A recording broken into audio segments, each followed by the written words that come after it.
Welcome to Zoological World. Today we will discuss about Babarusa. Incredible Babarusa facts.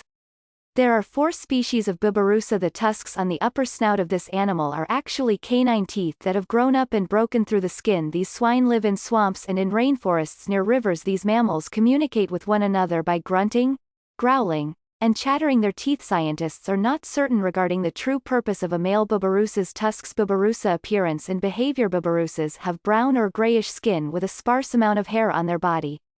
Their long, rounded body has been compared to the shape of a torpedo. Plus, they have slender legs similar to those of a deer. These mammals can grow to a height of 2 to 3 feet and can be 3 to 3.5 feet long. Furthermore, they can weigh from 132 to 220 pounds. A 3-foot-tall Babarusa is equal in height to 2.5 bowling pins stacked on top of each other. A 220-pound Babarusa is equal in weight to 2/3 of an adult panda bear. Out of all the species of Babarusa, the North Sulawesi Babarusa is the heaviest at 220 pounds. The most well-known feature of this mammal is its tusks. It has 2 tusks on the lower half of its snout and 2 on the upper half. Though they are called tusks, they are actually canine teeth.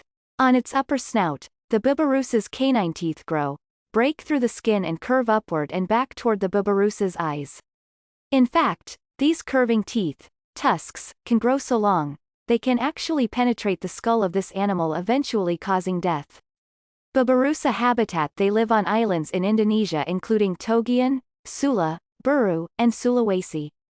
Wild Babarusas don't live anywhere else in the world except on these islands.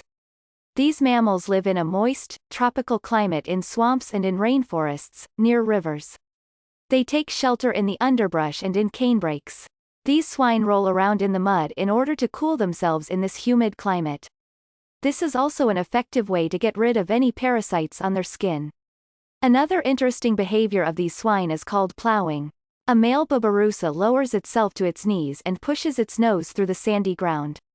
The Babarusa has its mouth open and takes in the sand while releasing foaming saliva. This is strange behavior that scientists haven't fully figured out.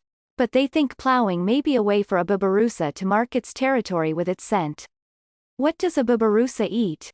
These animals eat a diet of plants, leaves, fruit, berries, insects, tree bark, and sometimes carrion. They eat fruit and berries off the ground. They dig for insects and pull bark off trees. If they find a dead animal, carrion, on the ground, they may eat it. It all depends on what food source is most plentiful in their swampy habitat at the time. What eats a Babarusa? The animal's only predators are humans and sometimes feral dogs. Some Indonesians hunt for Babarusas in order to eat them. The conservation status of the animal is vulnerable with a decreasing population. The future of this mammal is at risk due to habitat loss as a result of logging activity. Poaching is another threat to these animals despite the existence of laws protecting them. Some locals even capture young Babarusas and tame them to keep them as pets. Babarusa population. According to the IUCN Red List, the population of the Sulawesi Babarusa is 9,999 mature individuals. Their population is decreasing, and they are listed with a conservation status of vulnerable. The population of the Togian Islands Babarusa includes 1,000 mature individuals. They have a decreasing population as well and are listed as endangered. What is a Babarusa? A Babarusa is sometimes called a deer pig.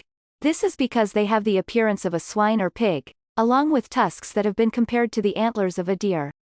They live in the swamps and rainforests on islands in Indonesia, namely Togian, Sulawesi, Buru, and Sula. Their most well-known feature is their tusks. A male has tusks growing up and out of its upper and lower snout. A female has tusks on the lower half of her snout. The tusks continue to grow throughout their life.